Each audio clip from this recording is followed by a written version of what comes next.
በፍጥረት አንደበት መሰገናለች የቤተክርስቲያን ልጆች አክብሯት ለእናንተ ለኃጥአን መድኃኒታችሁ ስለሆነች በስዕሏን ፊት ስገዱ ይላል። ከዛ መጽሐፍ ቅዱስ ደግሞ የሚነግረን ምንድነው?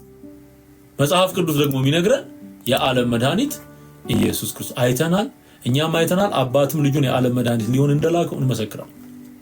ስለዚህ ማንን ነው ልታምን የሚገባ? ኦርቶዶክሳዊ ማንን ነው ማመን ያለብህ? ማንን ነው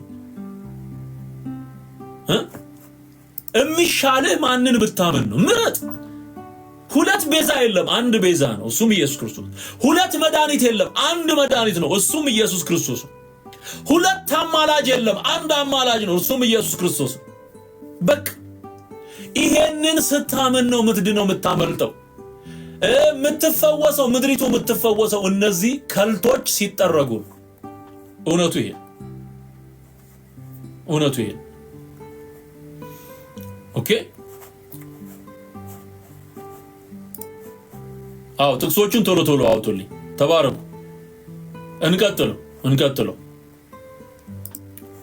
እንቀጥለው ታምረ ማርያም የሚባለውን መጽሐፍ እንቀጥለው።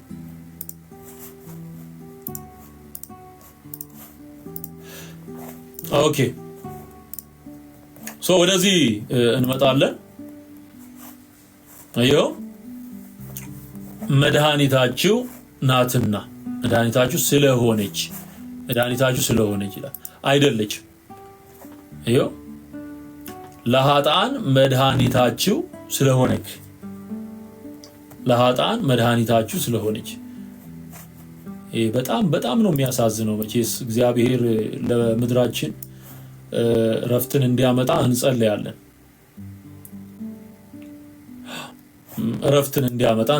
እንጂ ይሄ በጣም ከባድ ወንጀል ነው። በቃ ምድሪቱን የሚያስረግም በጣም አደገኛ ያጋንን ትምህርት ነው።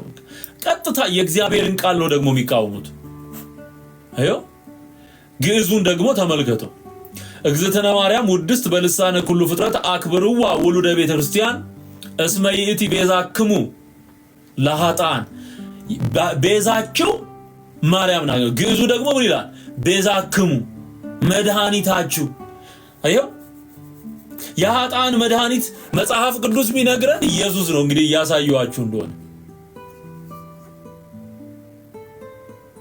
ለእናንተ ለኃጥአን መድኃኒታ ቤዛክሙ ለኃጥአን ለእናንተ ለቤተክርስቲያን ልጅ። ስለዚህ ኦርቶዶክሳውያን ወገኖቻችን መርጣችሁ የእግዚአብሔርን ቃል እመኑ። መታመን ያለበት ይሄ ነው። ለድርጊት አይደለም ማድላት ያለባችሁ፣ ከእውነት ጋር አቁሙ።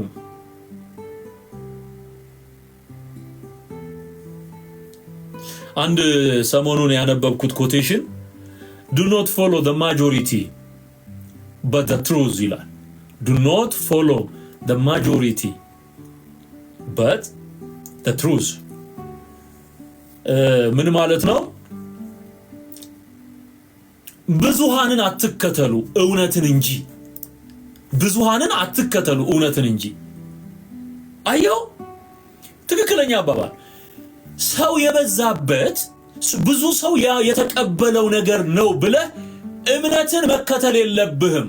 do not follow the majority ብዙ ህዝብ ያለበት ብለህ ብዙ ሰው የተቀበለው ብለህ እና ደግሞ ለብዙ ዘመን የተነገረ ብለህ እንደዚህ አይነት እምነት የለም።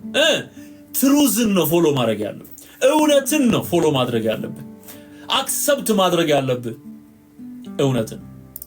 ስለዚህ ያንቺ ቤዛ ኢየሱስ ክርስቶስ ነው። ያንተ ቤዛ ኢየሱስ ክርስቶስ ነው። ከእንደዚህ አይነት መጻሕፍት የቃረሙትን ያጋንን ትምህርት መድረክ ላይ ቆሞ የሚያስተምሩን ሰዎች እንዳትሰማ። ቤዛ ኢየሱስ ነው፣ መድኃኒት ኢየሱስ ነው። ሃሌሉያ ክብር ለእግዚአብሔር ይሁን። ለእናንተ ለኃጥአን መድኃኒታችሁ ስለሆነች ወጋው፣ በጌታ በኢየሱስ ወጋው። ከዛ ልቀጥልላችሁ። ከዛ ምን ይላል?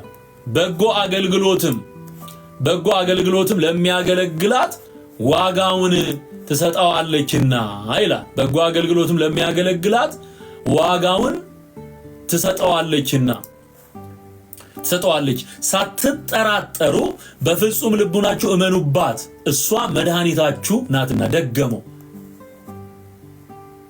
እስመ ይእቲ መድኃኒትክሙ። ቅድም ቤዛችሁ ብሏል ግዕዙን ሲተረጉሙ። አሁን ደግሞ እዚሁ ላይ መድኃኒታችሁ የሚለውን ደግሞ መድኃኒትክሙ ብሎ ይተረጉመዋል ማለት መድኃኒታችሁ ናትና። ከዚህ በላይ ከልት አለ ወንድሜ? ከዚህ በላይ ኑፋቄ አለ? ከዚህ በላይ ያጋነን ትምህርት አለ? ቆይ ምን ብለህ ልታስረዳ ነው አሁን ይሄንን የምትዳዳው? ምንድነው? ሰው ይሄንን ማረም መንቀል ነው እንጂ ያለበት መጣል ነው እንጂ ያለበት ለዚህ ክርክር ለዚህ ክደት መጽሐፍ ቅዱስን የመከራከሪያ ሐሳብ ድጋፍ አድርጎ ለነውርና ለከልት ክቡሩን የእግዚአብሔርን ቃል መጥቀስ በራሱ ወንጀል ነው። በራሱ ወንጀል ለእግዚአብሔር ቃል ክብር እንደሌላቸው ነው የሚያሳየው።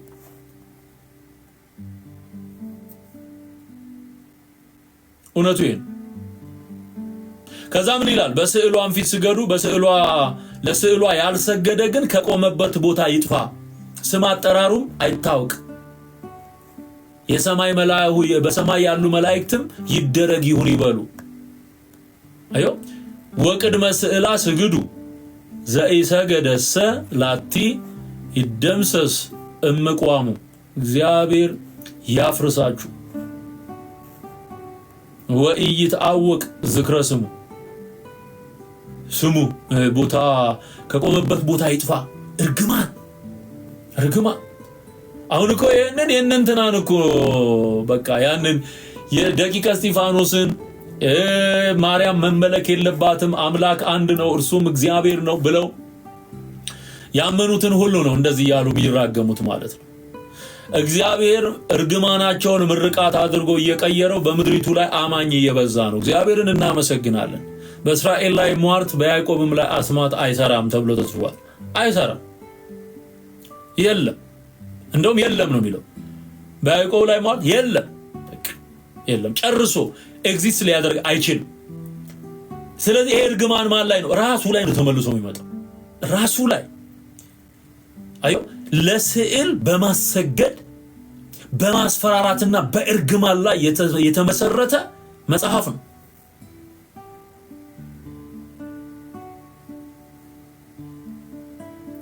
ኢየሱስን የማታውቅ ከሆነና አሁን ምን ሰብከውን ወንጌል ሰምተህ እግዚአብሔርን የማታውቅና ማታምን ከሆነ ግን ስምህ የሚጠፋው ያንተ ነው። I want to tell you this. Listen. ምን ይላል እግዚአብሔር ቃል? የዮሐንስ ራእይ ላይ እንሄዳለን። ጥቅሱን ቶሎ ታውጡልኛላችሁ። ስም አጠራሩ የሚጠፋው ማን ነው? ስም አጠራሩ የሚጠፋው ይሄንን መጽሐፍ ይሄንን የከልት መጽሐፍ ያስነበበና የሚለውና አይደል? ይሄን የሚያነብም ያመነም ጠፊ ነው። ስሙ የሚጠፋው ይሄን መጽሐፍ አንብቦ ለስዕልና ለምስል የሚሰግድ በሙሉ መጨረሻው የእሳት ባህር ነው። ስም አጠራር የሚጠፋው ይሄንን ከልት ስትከተል። ማስረጃ ልስጥ። የዮሐንስ ራእይ ምዕራፍ 20 ላይ እንሄዳለን። ዮሐንስ ራእይ ምዕራፍ 20 ላይ ጥቅሱን ታውጡልኛላችሁ።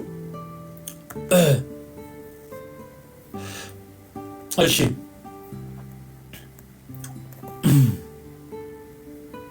ቁጥር 11 ጀምሮ ዮሐንስ ራእይ ምዕራፍ 20 ከቁጥር 11 ጀምሮ ታላቅና ነጭ ዙፋንን በእርሱም ላይ የተቀመጠውን አየሁ። ምድርና ሰማይም ከፊቱ ሸሹ፣ ስፍራም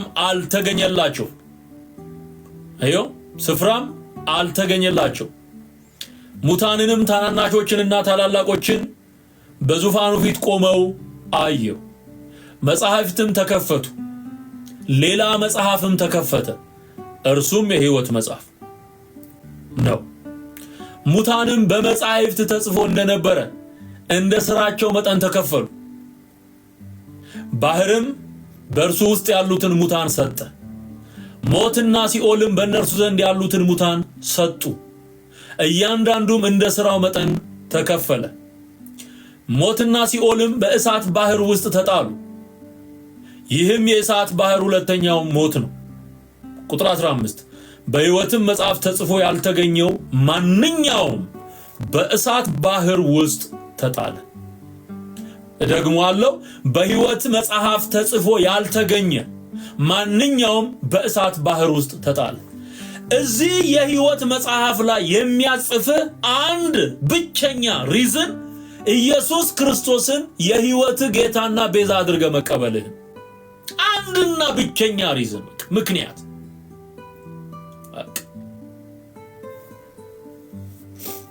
አዮ ስም አጠራሩ አይታወቅ የሰማይ መላእክት ይደረግ ይሁን ይበሉ እያልክ ምትራገም ቄስም ወንክ ምእመን ስማ ኢየሱስ የሌለው ህይወት የለው የዘላለም ጨለማና እሳት የተጠበቀላቸው ጌታ ኢየሱስ ክርስቶስን በተገለጠበት ማንነቱ ያልተቀበሉና ያላመኑ በሱ ምትክና በሱ ፈንታ ሌሎች መድኃኒቶችን ያስርዋጽ ያስገቡ ለስዕል ለአውሬው ምስል ሲሰግዱ የነበሩ ሁሉ ወደ እሳት ወርደዋል። ጥቅሶቹን እያወጣችሁ ነው። በተለይ ቁጥር 15ን አውጡልኝ። ቁጥር 15 ዮሐንስ ራእይ ምዕራፍ 20 ቁጥር 15ን በተለይ አውጡልኝ። ለስዕል መስገድ ለጣዖት መስገድ ነው፣ ለአጋንንት መስገድ ነው። ይሄን በተደጋጋሚ ተናግረናል። እግዚአብሔር አታድርጉ ያለው በዘጸአት ምዕራፍ 20 ቁጥር 4 ጀምሮ የተናገረው ይሄንን፣ ዘዳግም ምዕራፍ 4 ላይ የተናገረው ይሄንን አታድርጉ፣ አትስገድላቸው፣ አታምልካቸው ተብሎ የተጻፈው ይሄ። እሱን ስታደርግ ግን መጨረሻ ምን ይሆናል? በሕይወት መጽሐፍ ተጽፎ ያልተገኘው ማንኛውም በእሳት ባህር ውስጥ ተጣለ። ስም በሕይወት መጽሐፍ እንዲጻፍ ከተአምረ ማርያም መጽሐፍ ውስጥ ውጣ። መልእክቱ ይሄ ነው። ስም በሕይወት መጽሐፍ እንዲጻፍ ከተአምረ ማርያም መጽሐፍ ውስጥ ውጣ። ከዚህ የተረገመ ትምህርት ውስጥ ውጣ። መዳን በሌላ በማንም የለም እንድንበት ዘንድ የሚገባ ለሰዎች የተሰጠ ስም ከሰማይ በታች ሌላ የለም ብሎ መጽሐፍ ዘግቶታል። እዚህ ላይ አንተ አምጥተህ ስትጨምር ከእግዚአብሔር መንግስት ጋር ነው እየተጣላ ያለው። አዮ ስለዚህ መድኃኒት አይደለችም ማርያም። መድኃኒት ናት ብለው የሚናገሩ መጻሕፍት ካልተነቃቀሉና ካልተጣሉ ኦርቶዶክስ ትታደሳለች ብሎ ማሰብና ተስፋ ማድረግ ዘበት ነው። ሊቃውንት ተብለው የተጠሩት ዝክረ ኒቂያ ብለው የተሰበሰቡት ቅንጣት ታህል ሳይነኩ ነው ሄዱት። እንጀራው የተጣደበት ምድጃ ስለሆነ ሊነካው አይችልም። እኛ ግን እውነትን በተነጻጻሪነት በማቅረብ የእግዚአብሔር ቃል ይሄንን ይላል፣ መጽሐፉ ደግሞ ይሄንን ይላል የሚለውን በተያያዥነት በማቅረብ ሰዎች እውነትን እንዲመርጡ እናስተምራለን። ምን እናድርግ ታዲያ? ሰው እየጠፋ ዝም ብለን እንዴ? በዝክርና በድግስ ትድናለ የተባለ ሰው ወደ መቃብር እየወረደ ዝም ብለን እንይ ወይ? ኢየሱስ የሌለው ህይወት የለውም እያለ መጽሐፍ እዚህ ጋር ደግሞ ምታድን ማርያም ናት እያሉ እየነገሩት ኮምፕሊኬትድ የሆነ የተወሳሰበ የአጋንንት ትምህርት በመጋት ሰውን ወደ ጨለማ እየነዱት ዝም ማለት አለብን ወይ ታዲያ? በሕይወት መጽሐፍ ተጽፎ ያልተገኘው ማንኛው በእሳት ባህር ውስጥ አሁን ስምህ ከሌለ የለም። ስም አጠራሩ አይታወቅ፣ ያኔ አንተ ላይ ነው የሚፈጸም። ይሄ እርግማን አንተ ላይ ነው የሚፈጸም። ይሄን ወቅ ቄሱን፣ ጳጳሱን፣ መነኩሴውን፣ ዲያቆንሁን፣ ምእመንሁን ይሄ እርግማን የሚፈጸመው ያኔ ነው። ይሄንን ወቁ፣ ይሄንን እወቁ። very serious በቃ። ስለዚህ እንትኑ ያለው ችግሩ ያለው ምኑ ላይ ነው? መጽሐፉ ላይ ነው ማለት ነው። መጽሐፉ ላይ ነው። መድኃኒታችን ኢየሱስ ክርስቶስ አዳኛችን ቤዛችን እርሱ ነው። እነዚህ በሃይማኖት ቤት ውስጥ ጥምጣም ጠምጥሞ የምታያቸው ሰዎች ደሞዝተኞች ናቸው። አንተ ደሞዝ የለም። አንተ ያገኘኸውን ሳንቲም ወርውረ ለነሱ ደሞዝ የምትከፍል በደንብ እንዲዋሹ ደሞዝ ትከፍላቸዋለህ እንጂ እነሱ ደሞዝ ተቀበለው ለእንጀራቸው ሲሉ ነው የሚኖሩት። ይሄ እንዲነካም አይፈልጉም እነሱ። በቃ ተረዳቸው። ባይዘው መረዳት ያስፈልጋል። እነዚህ ሰዎች ተረዳቸው። ነጋዴ እንደሚነግደው አይነት ነው። ደሞዙን ጠብቆ የሚቀበለው እነዚህ ነገሮች ካሉ ህዝብ የተተበተበው በዚህ ነገር ስለሆነ ማለት ነው። ስለዚህ የሚያስፈልገው አንተ ራስህን ነፃ ማውጣት ነው። መጀመሪያ ማንንም አትጠብቅ። ቤተክርስቲያኗ ትታደሳለች ምናምን ብለህ ተስፋ እንዳታደርግ። ጊዜን ተጠቀምበት። መቼ እንደምትሞት አታውቀውማ። ዛሬ ይሁን ነገ ይሁን የምትጠራው አንተ ምኑን ታውቀዋለህ? በመኪና አደጋ ይሁን ተኝተ ይሁን የምታልፈው ምኑን ታውቀዋለህ? ብትሞትስ? ንስሐ ሳትገባ ጌታን ሳትቀበል ብትሞትስ? ከዚሁ ከብት ጋር ልትሞት ነው? ከዚሁ ስተት ጋር ንቃ እንጂ ብራዘር፣ እህቴ ንቂ እንጂ። እንዴ ኢየሱስ ይሻላል፣ ኢየሱስ ይሻላል። ጌታን ተቀበሉ። በግልጽ የተጻፉት መጻሕፍት የሚያሳዩት ይሄንን፣ ወጥተው የሚደሰኩሩትም ጠምጣሚዎች የሚናገሩት ከነዚህ የቀዱትን። ስለዚህ ይሄ ካልታረመ እነሱ ይታረማሉ ብሎ ማሰብ ደግሞ ዘበትም። ምንጩን ነው መፈወስ ያለ። ምንጩ ደግሞ ይሄን ታምረ ማርያም፣ ገድላት፣ ድርሳናት የሚባሉት በሙሉ መጻሕፍት የተባሉ ዘእንዚናዙ ዘኑሲሱ ዘጋስጫ ዘብህንሳ እያለ የሚናገረው እኮ በሙሉ ድርሳናት ገድላት እኮ ናቸው። ምንጩ ካልተፈወሰ ሰውየው ሊፈወስ አይችልም።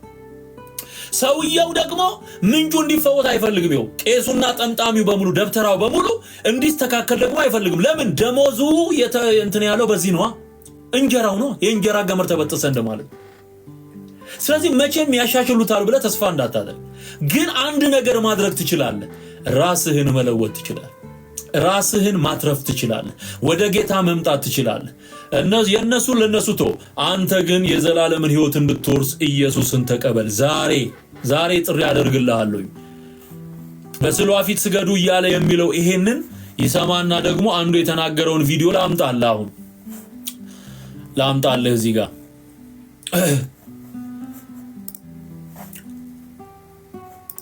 አሁን ማሳያችሁ ቪዲዮ በዚሁ በክደት ትምህርት ከሚታወቁ ደብተሮች መካከል አንዱ የተናገረው ስማው እስቲ።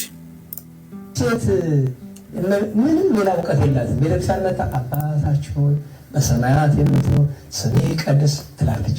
ከዛ እመቤታችን ቅድስት ድንግል ማርያም በመልአኩ ቅዱስ ገብርኤል ሰላምታ በጣም ነው የምትወደው። ነገራቸው ላይ በሰላም ገብርኤል ለብዙ ቅዱሳን ነገራቸዋለች። በጣም ነው የምትወደው። አንድ ቀን ቸኩላለች ስራ ልትሄድ አለ። ሁልጊዜ አጣፍጣ ነው የምትል። የዛን ቀን እንደዚህ ብላ እንደምንለው ትብላለች። ሶባ ፊት ለፊት የምትጸልይ ባስል ቀና ብላ ይቻል። ፊት ለፊት የምትጸልይ ባስል ቀና ብላ ይቻል። አሁን አመሰግኑሽ ለማለት ነው።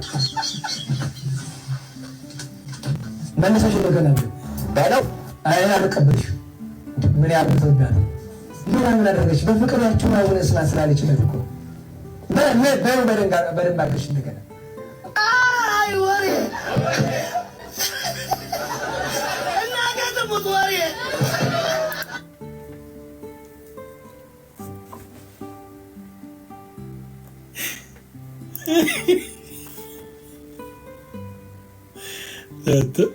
ስዕሏ ቀና ብላ አላለም። እግዚአብሔር ይፈውስ። አንተ ደግሞ ይሄኛው አርቲስትና እሱ ይመሳሰላሉ። አይታል ግጥጥሞች ነው አውቀው ነው ያደረጉት። ይሄኛው አርቲስትና ይሄኛው አስተማሪ አንድ አይነት ናቸው። አይታል አንድ አይነት ናቸው። አዮ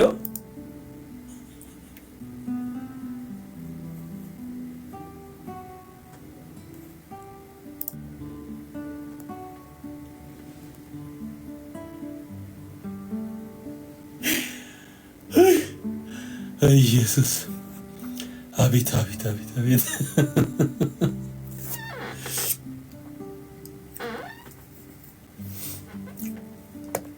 እሺ አንዴ ድገምልኝ ነው የምትሉት? እሺ አንዴ ሴት ምንም ሌላ እውቀት የላትም። ቤተክርስቲያን መጣ አባታችሁ በሰማያት የምትኖር ስምህ ይቀደስ ትላለች። ከዛ እመቤታችን ቅድስት ድንግል ማርያም በመልአኩ ቅዱስ ገብርኤል ሰላምታ በጣም ነው የምትወደው። ነገራቸው ላይ በሰላም ገብርኤል ለብዙ ቅዱሳን ነገራቸዋለች።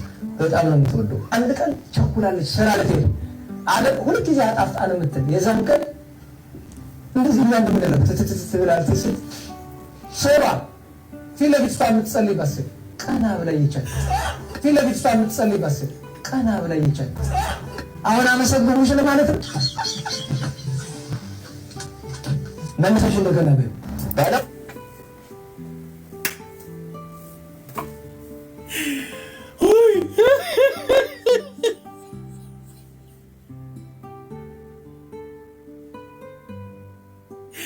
ስራህን ይስጥ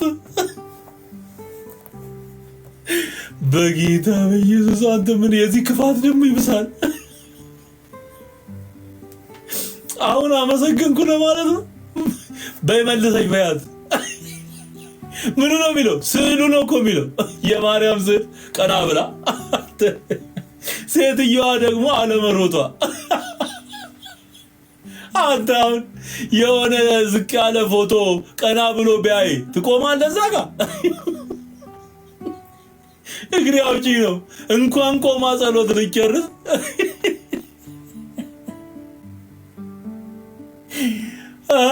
ኢየሱስ ከዛ በፊት አጣፍጣ ነው የምትለው አለ። አጣፍጣ እንዴት ነው አጣፍጦ ማለት ያልገባኝም፣ ግን እንግዲህ እሱ የገባው ነገር አለ። አጣፍጣ ነው የምትለው አለ።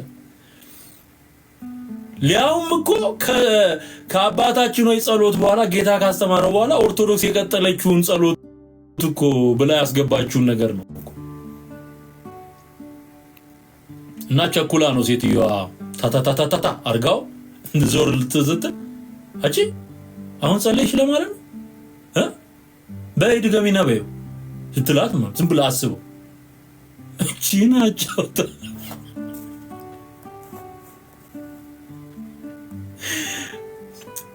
ይሄ አርቲስትና እሱማ መነጋገር አለባቸው። በእውነት በጣም ነው የሚመሳሰል። ጸጉሩን ቢቆረጠው ልክ እሱን ነው የሚመስለው ከነጺማቸው ምናምን። አንዴማ እንድገመው ይሄማ ቲክቶክ ላይ ልታይ ብሎኝ እዚህ መጣው አልሽኝ እንዴ? ታዲያ ይሄንማ ማየት ነው እንጂ መጥቶ ቲክቶክ ላይ ያላችሁ ማይታያችሁ እንግዲህ ምንም ልረዳችሁ አልችልም። ወደዚህ ብቅ በሉ፣ ወደ ዩቲዩብ ነው። ዩቲዩብ ላይ ነው ዩቲዩብ ላይ ነው። እንደውም ቆይ ይሄንን ልዝጋላችሁና ዩቲዩብ ላይ ነውና ተመልከቱት። ሴት ምንም ሌላ እውቀት የላትም። ቤተክርስቲያን መጣ አባታችሁ በሰማያት የምትኖር ስምህ ይቀደስ ትላለች። ከዛ እመቤታችን ቅድስት ድንግል ማርያም በመልአኩ ቅዱስ ገብርኤል ሰላምታ በጣም ነው የምትወደው። በነገራችሁ ላይ በሰላም ገብርኤል ለብዙ ቅዱሳን ነገራቸዋለች። በጣም ነው የምትወደው። አንድ ቀን ቸኩላለች ስራ ልትሄድ አለ። ሁለት ጊዜ አጣፍጣ ነው የምትል። የዛን ቀን እንደዚህ ብላ እንደምንለው ትብላ አርቲስት ሶራ ፊት ለፊት እሷ የምትጸልይ ባስል ቀና ብላ ይቻል ፊት ለፊት እሷ የምትጸልይ ባስል ቀና ብላ ይቻል። አሁን አመሰግንሽ ለማለት ነው። መነሳሽ እንደደረገ ባለው አይና አልቀበልሽ ምን ያህል እንደሆነ ምን አደረግሽ? በፍቅራችሁ አሁን ስላስላለች ነው እኮ በደንብ አድርገሽ እንደገና አይ ወሬ እናገ ተሙት ወሬ የራሱ አንድ ወሬ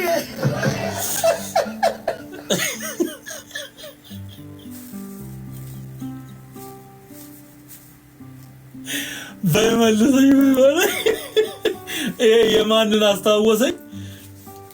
የማርያም የክርስቶስ ሰምራና የማርያም ታሪክ። ሽንኩርት በልታ የማርያምን ስዕል ልትሳለም ጠጋ ስትል ክርስቶስ ሰምራ የምትባለዋ ሴት የማርያም ስዕል እጇን እንዲያድርጋ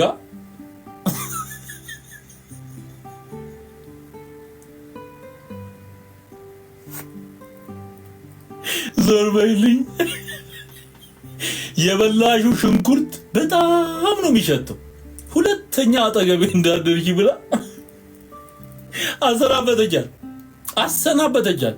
ክርስቶስ ሰምራ አንተ ቀላል ይቀልዳሉ እንዴ? ማን ቀለደ? እንደነሱ ማን ቀለደ? ህዝብ ላይ እንደነሱ ማን ቀለደ?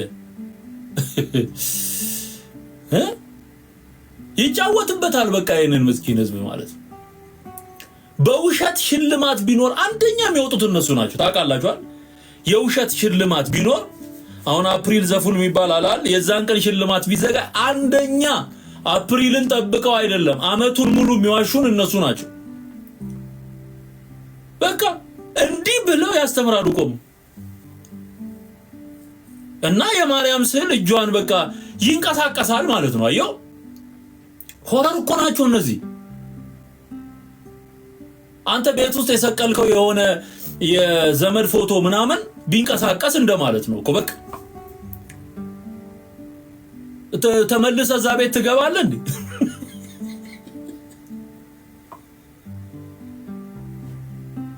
አቤት አቤት አቤት። የዚህ ሰውዬ ደግሞ በጣም የሚገርመው በእውነት ግን ምንጩ ምንድነው አልኳችሁ? ታምረ ማርያም፣ ዋናው ታምረ ማርያም። ከዛ ቀጥሎ የስንክሳር የሚባል ድርሳናት የሚባሉ ይሄ ለተለያዩ ፍጡራን የተዘጋጁ ድርሳናት፣ ዚቅ የሚባል አዮ ገድላት የሚባሉ አሁን እንደው ከመሳቃችን ባለፈ ደግሞ እንድታስተውሉ የምፈልገው አውሬው በመጨረሻው ዘመን ሲገለጥ የዮሐንስ ራእይ ምዕራፍ 13 ላይ ለአውሬው ምስል እስትንፋስ ይሰጠዋል ይላል። አንዱ አሁን አውሬው ሲገለጥ የሚሰራው የአውሬው ምስል በየስፍራው ይደረጋል። በየስፍራው ያለው የአውሬው ምስል የሚገለጠው አንቲክራይስት ወይም የክርስቶስ ተቃዋሚ ሐሰተኛው መሲህ የሚባለው ሲመጣ በየስፍራው ዓለምን አንድ አድርጎ ስለሚገዛ በየአገራቱ የሱ ምስል ይቀመጣል። ያ ምስል ደግሞ ምንድነው የሚሆነው? ያ ምስል እንዲናገር ያደርገዋል።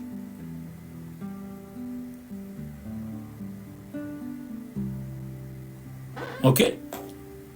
በፊቱ የሚሄድ ደግሞ ሐሰተኛው ነብይ አለ እና ያ ምስል የአውሬው ምስል እንዲናገር በመታት እንዲናገር ያደርገውና ሰዎች አውሬውን እየተከተሉ እንዲያደንቁና እንዲያመልኩት ያስታቸዋል ይላል የዮሐንስ ራእይ ምዕራፍ 13። ምን ማለት ነው? አሁንም ስዕል አለቀሰ፣ ስዕል ተናገረ፣ ስዕል የማርያም ስዕል ሲቆርጡት ደም ፈሰሰው፣ ላባላበው ምናምን የሚሉት ነገሮች ከዚህ አጋንንቱ ዓለም ስውር አሰራር ጋራ ከሚመጣው አውሬ አሰራር ጋራ የተገናኘ ነው። አዮ በጣም ጥልቅ የሆነ የዚህ አጋንንቱ ዓለም አሰራር ነው። it's not normal by the way። እነሱ እንደንትን ሲናገሩት ቀላል ይመስለናል። እኛ ስቀል ልናርፍ እንችላለን፣ አማኞች ነን። ነገር ግን በህዝቡ ላይ ፕራክቲካሊ እየሰሩ ያሉት የአውሬውን አሰራር ነው። የአውሬውን አሰራር። ስለዚህ ይሄ የተመታ ነው በእውነት ይሄ የተመታ ሰው በቃ ጋዜጠኛ ነበር አሉኝ። ደግሞ የሆነ ቦታ ላይ ጋዜጠኛ ነበር አሉ፣ አርታይ ምናምን ሆኖ ይሰራ ነበር አሉ እዛ። እና እንዲህ አይነት ተረት ነው የሚናገሩት። ለስዕሏ ያልሰገደ ከቆመበት ቦታ ይጥፋ፣ ስም አጠራሩ አይታወቅ የሚለው የታምረ ማርያም መዝጊያ ኮንሰፕት እንዲህ ወዳለ ስህተት ከቷቸዋል ማለት ነው።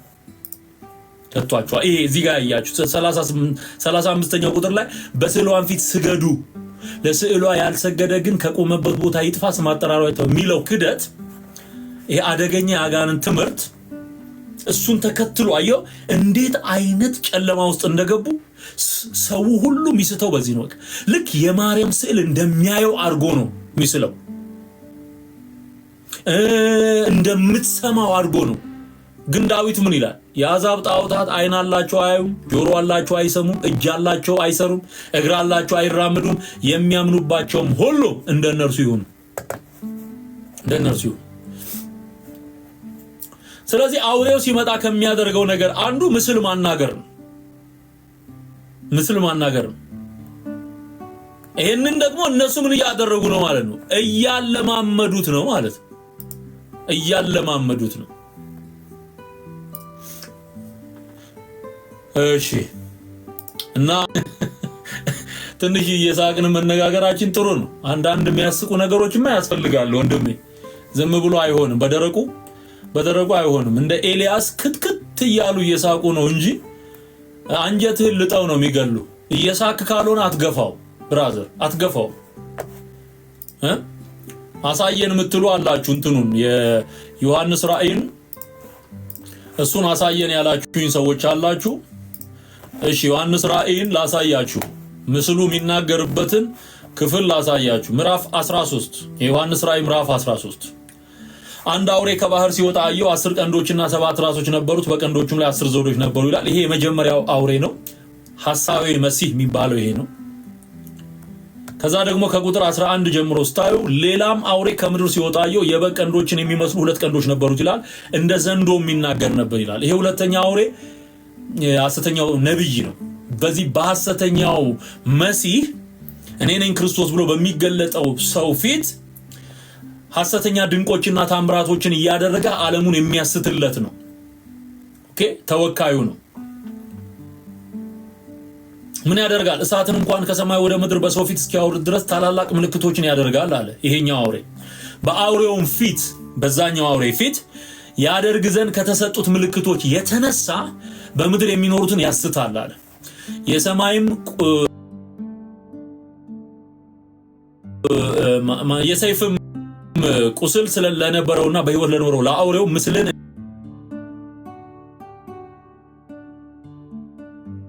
እንዲያደርጉ በምድር የሚኖሩትን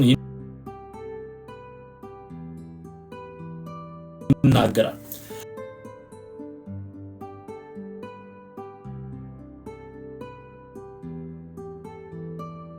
ምስል እንዲያደርጉለት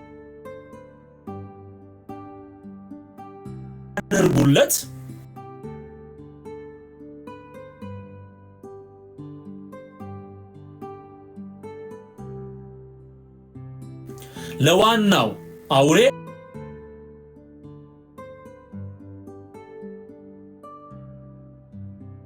ምስል እንዲስሉለት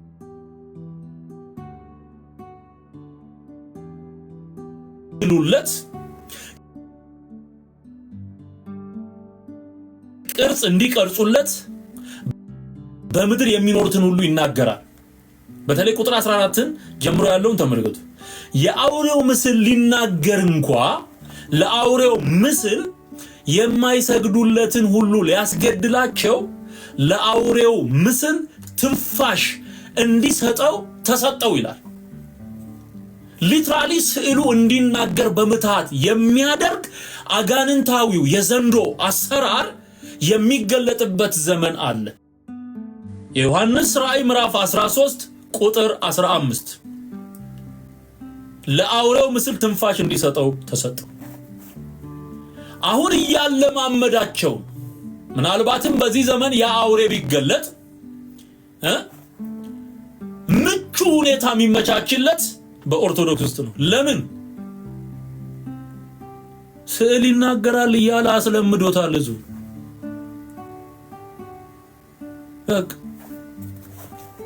ስለዚህ ከመሳቅም ባለፈ ወገኖቼ በጣም ሲሪየስ የሆነ የአውሬው ድብቅ አጀንዳ በሃይማኖት ቤት ውስጥ እየተሰራበት እንዳለ እንድታውቁት ፈልጌ ነው ይሄንን ያሳየዋችሁ።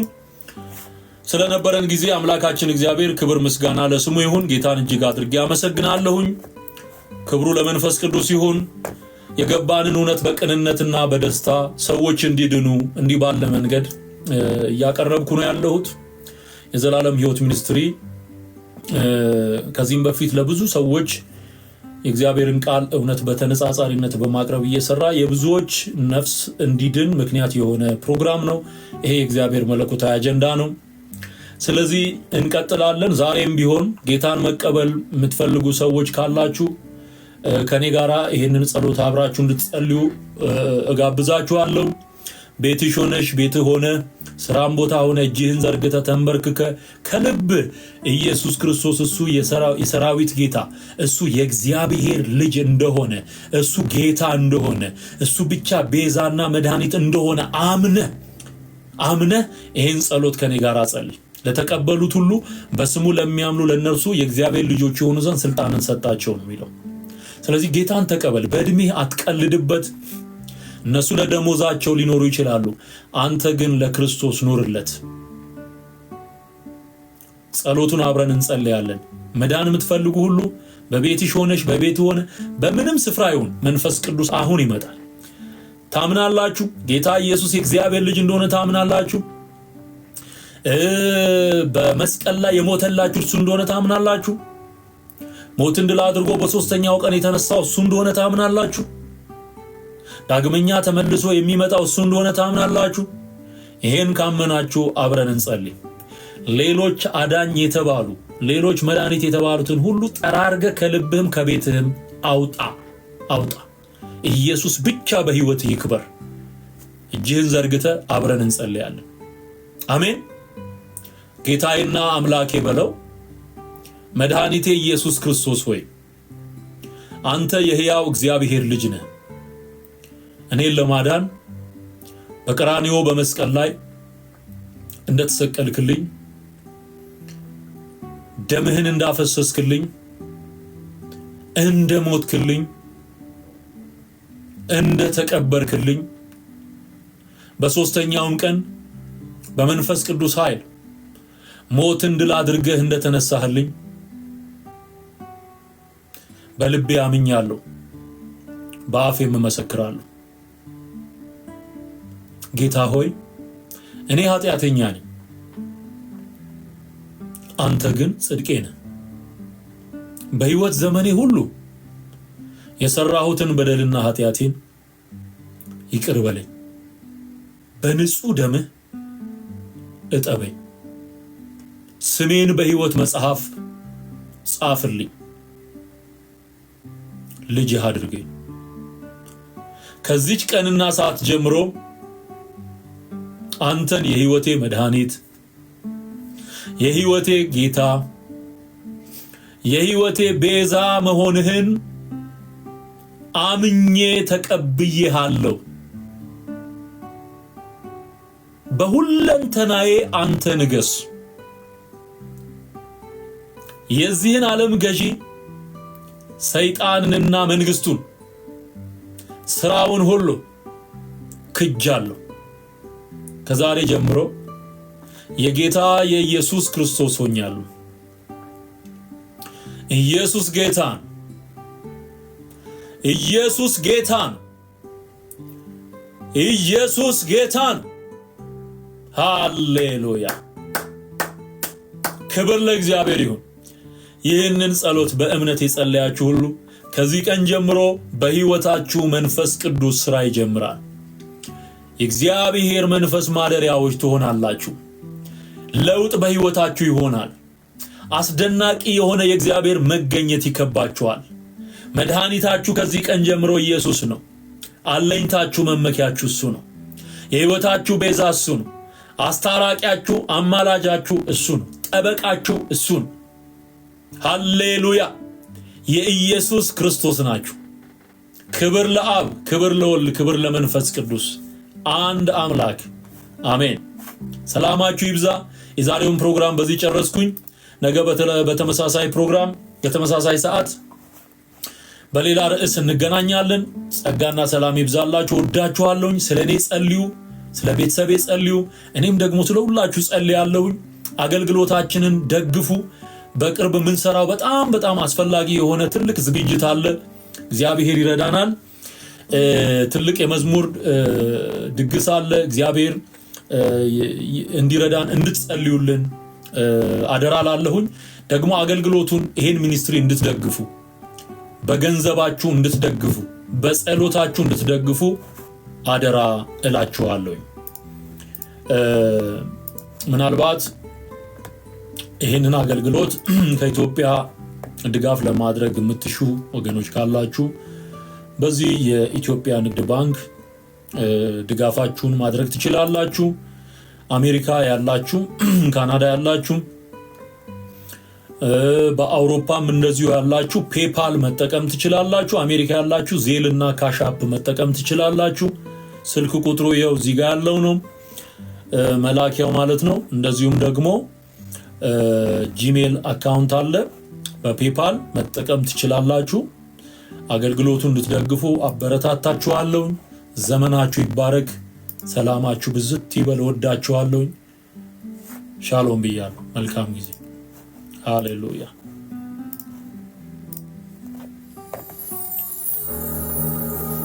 ተባረኩልኝ። ሻሎም